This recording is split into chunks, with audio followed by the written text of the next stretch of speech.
Today's class is for the 17th day of the month of Tishrei, otherwise known as the third day of Sukkos. Because it is not a holiday, this could be listened to on Sukkos. It is a holiday of Sukkos, but it's not a full-fledged holiday.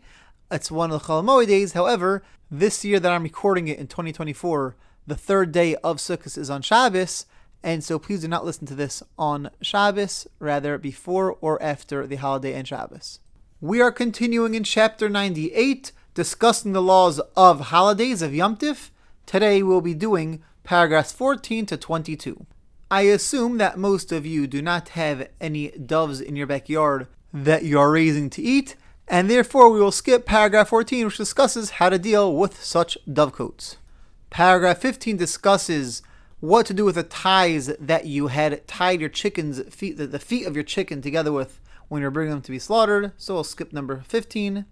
Paragraph 16 discusses how to go to your local pond and get a fish on Yom Tif. Since generally we buy our fish in the fish store and we don't get it from the pond, then we'll move on to 17.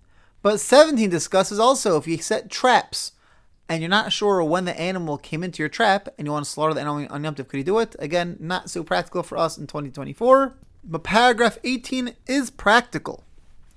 We'll discuss this more when we get to Shabbos, but there are some animals that are muksa that we're not allowed to move on Shabbos.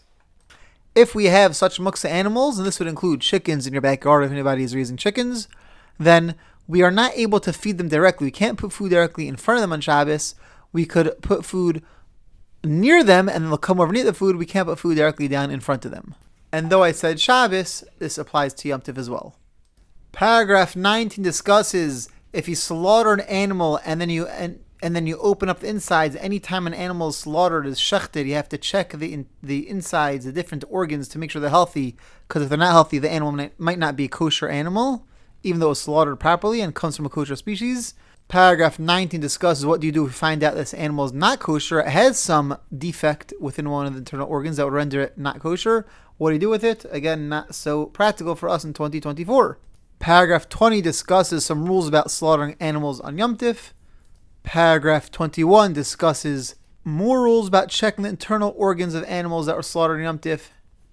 And paragraph 22 discusses the laws of salting. And if once an animal is slaughtered, the meat has to be salted to get out all the blood. Again, the meat that we buy in the store with a kosher symbol on it comes pre-salted, so this is not practical for us either in 2024. And this concludes today's learning. Have a great day and see you on the next recording.